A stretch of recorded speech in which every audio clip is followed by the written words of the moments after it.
I just copied this email address you gave me. It's all your fault that this happened. Get ready because you're fired." An executive woman accidentally sent confidential documents to a client. She blamed me and even declared she would fire me. I'm being framed and fired. I definitely didn't see this coming. When I told my family I was fired, my wife had some unexpected words for me. "My name is David Anderson. I'm 28 years old. I've been working at a mid-sized trading company for 4 years, currently in the planning department. I'd say I'm diligent. There are no mistakes in the documents or entries I handle, and I even help colleagues out when they run into trouble or issues. Anyone can encounter work troubles. There's no guarantee I won't make a mistake tomorrow. We should help each other out in tough times." I believe this phrase fits me well. I've got to make sure I finish today without any mistakes. By the way, a new department head is starting today. I wonder what the figure's like. Today, a new department head is joining the planning department. As usual, I arrived at my desk and a colleague approached me. "Morning, David. As usual, you're early to the office." "Good morning. I guess it's become a routine. Feels like second nature now." "That's impressive. Speaking of which, I heard that if it weren't for you helping out with yesterday's issue, things could have gotten serious. I can't even imagine what would have happened if you weren't in this department." Scary thought, huh? Oh, it's nothing like that. We all have our days, right? No one's immune to causing a little trouble now and then. It seems I'm quite trusted around here.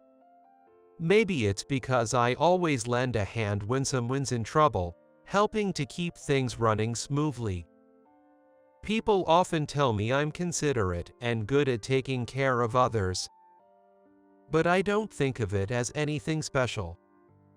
I don't brag about myself.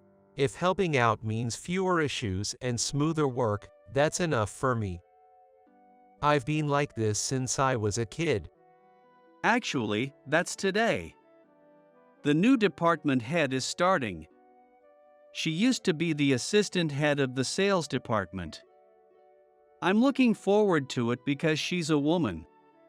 Yo, I hope she's a good one. Today, a woman named Susan Parker is taking over as our new department head in the planning department. With all previous heads being men, everyone seems quite excited about having a woman in charge. I wonder what kind of department head she will be. I myself am mixed with great anxiety and a little hope. And when the morning assembly started, all the department heads were introduced, and Susan Parker gave her speech. Good morning, everyone. As of today, I have been assigned to the planning department. My name is Susan Parker. This is my first time in this role, so there may be areas where I am lacking, but I'm looking forward to working with you all. The male colleagues all seemed dazzled by her, and I was reminded of how simple men can be. If I had to describe Susan Parker in one word, it would be flashy. She was wearing all designer brands. From anyone's perspective, it didn't seem like it suited her stature.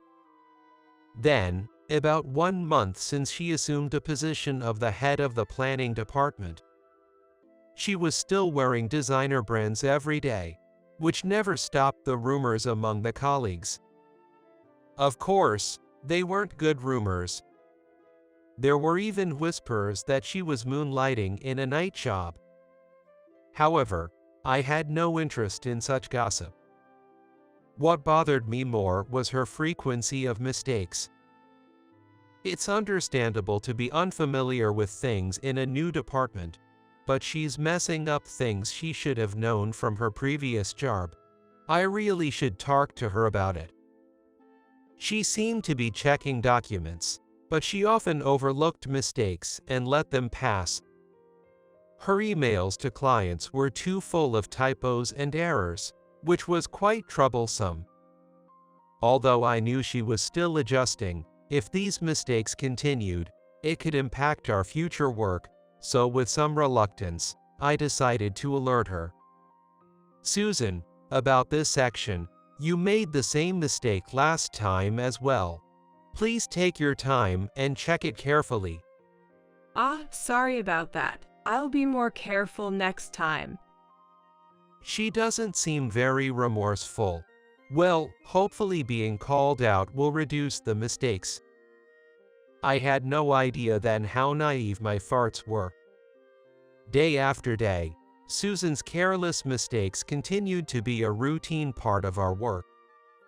And naturally, the number of times I had to point out her errors gradually increased. Susan, I'm afraid but the mail you sent to the client yesterday had a lot of typos. I've prepared a corrected version. Could you please resend it later? What? I checked that email several times. You're being overly persistent. If that's the case, why don't you handle it from now on, David? She's lashing out. She knows better than anyone that responsibilities can't just be shifted that easily. Lately, whenever I point out something, the manager always reacts defiantly. She never admits to her own mistakes. I understand it's unpleasant to be corrected by subordinates, but a mistake is a mistake, and if this continues, it could really lead to serious trouble. I've been pleading with the manager, feeling sick to my stomach about it. However, perhaps because of my repeated pointing out her daily mistakes, Susan has started to harass me. Good morning. Even when I greet the manager, she doesn't respond. I feel like I've been ignored every day lately.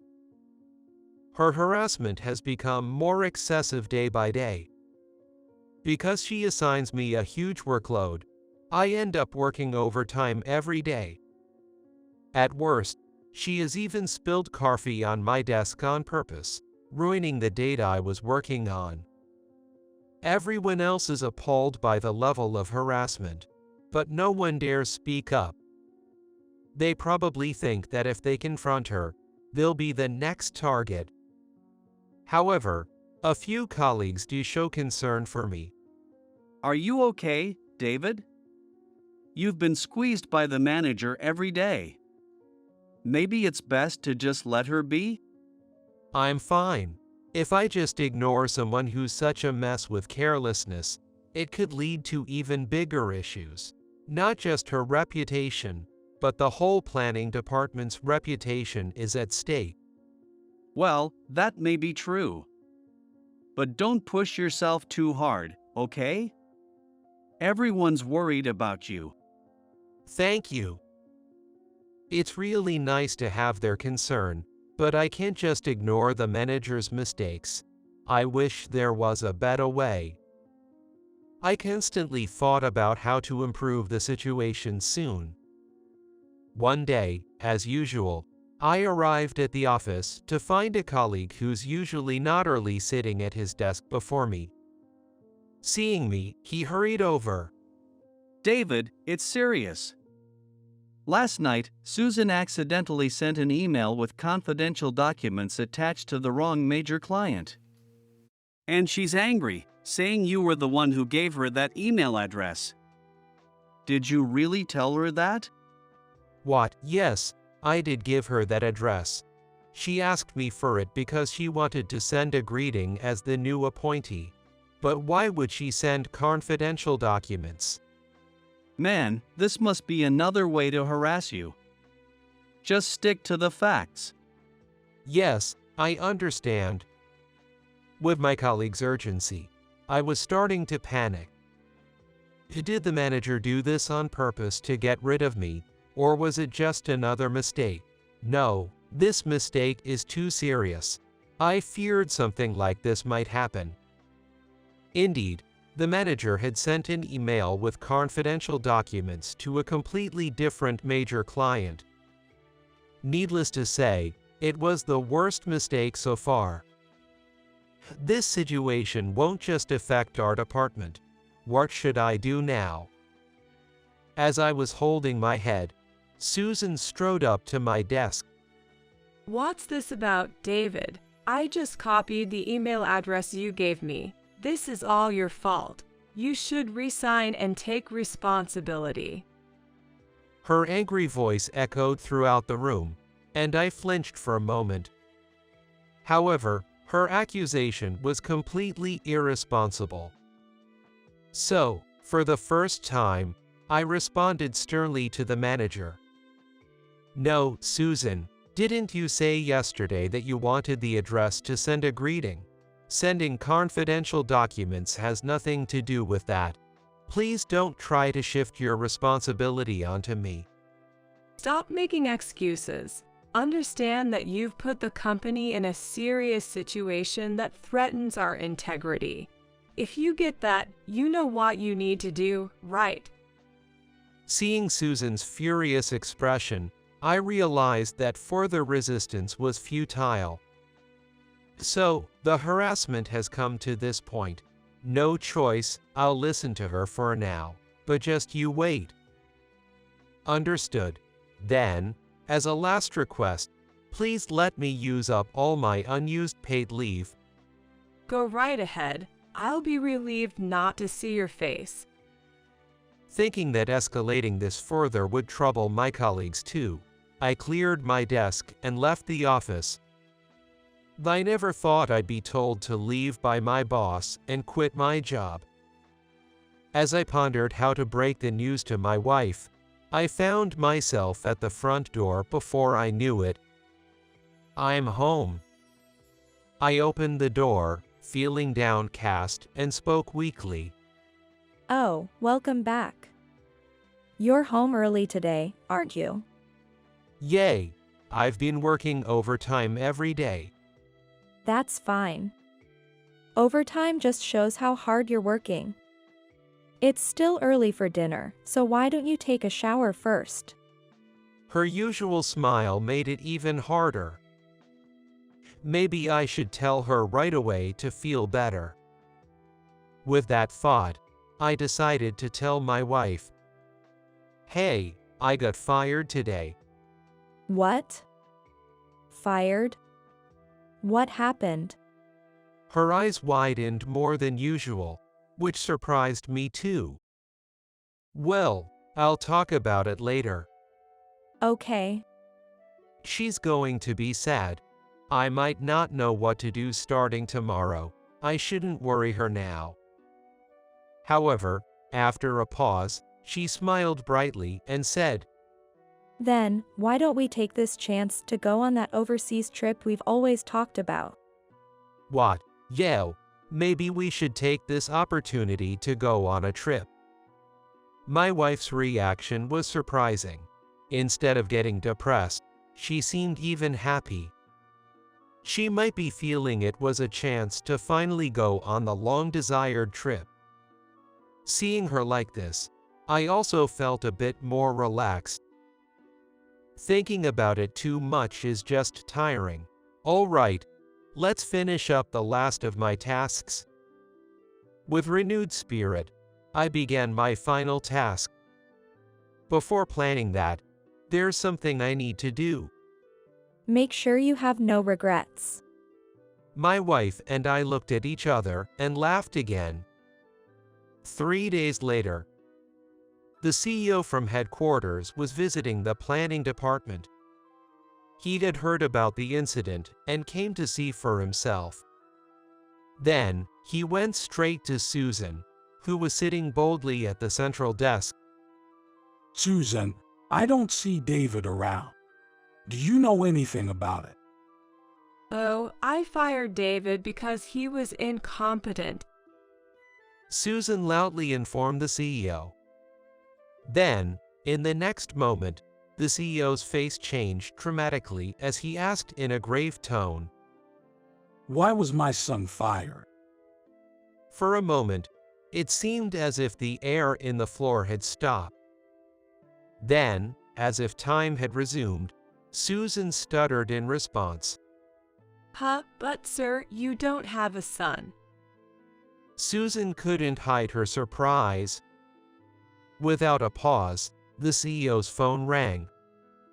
It was a call from me. Sir, I apologize for disturbing you during your busy schedule. Regarding that matter, all the evidence has been gathered. Oh, I see. Good work, David. I was just about to speak with her directly. Susan was still with her mouth open, listening to the CEO's phone conversation. Then, turning back to Susan, the CEO dropped a bombshell. Susan, it seems you've been receiving kickbacks from vendors. Upon hearing these words, Susan was petrified. I had actually heard from a colleague that, during her time as assistant head in sales, she would frequently wear designer brands to work. Suspicious about the source of her funds, my colleague had investigated and discovered suspicions of her threatening vendors for money. Having been briefed on this by him as she joined the planning department, these concerns nagged at me, and I conducted my own private investigation. Finally, last night, I was able to get a vendor to testify that they had been threatened by the head of the department at the headquarters with, "If you want to keep doing business with us, you need to hand over $1,000 a month." I could tolerate her daily harassment and mistakes at work. However, I felt that her actions were tarnishing not only her reputation, but also affecting the sales department and the company as a whole. Naturally, I could not let her tyranny go unchecked. Thus, I had informed the CEO, my father-in-law, that I was conducting a quiet investigation into her misconduct. The CEO, concerned about this, decided to visit the site himself, but he surely did not expect to uncover the truth like this. David Anderson, who exactly is he? As Susan began to tremble, the CEO slowly began to explain. David is my son-in-law, the future successor of this company. Thanks to him, the future of our company was almost jeopardized. Susan, prepare yourself for severe consequences for your recent actions and past misconduct. The CEO's firm voice echoed through the quiet planning department floor, and all eyes were fixed on Susan. She collapsed to her knees like a scene from a movie, shaking and tears appearing in her eyes. The CEO looked around and addressed the planning department employees. Ladies and gentlemen, she has been accepting illegal kickbacks from vendors and using them for personal expenses. This is a clear violation of compliance and a grave sin that shakes the trust of our company. The severity of her actions should be clear to everyone here. Let us all commit to conducting our duties without causing such man-made disasters. After that, the CEO left the planning department. Days later, it also came to light that Susan had tried to pin the blame for a mistaken email on me. For the breach of confidential information and the substantial illegal kickbacks, Susan was dismissed. It was a just outcome, and moving forward, we must ensure that such individuals do not emerge again to threaten the company's future. Meanwhile, having settled the matters at work, I enjoyed the overseas trip I had promised with my wife. Days later, refreshed from the trip, I returned to the company. Upon my return, I was officially appointed as the CEO's right-hand man and took on dual roles as the head of the sales department and an executive. On my first day in the new role, I was at the manager's desk. "Hello everyone, I'm David Anderson, the new head of the sales department and executive. First and foremost, let me make it clear to all of you. The sales department staff all looked at me simultaneously. Our company will not tolerate fraudulent transactions. The bright future of our company depends on us. Always keep this in mind and carry out your daily duties. I believe I am diligent. I will not tolerate any wrongdoing in this company.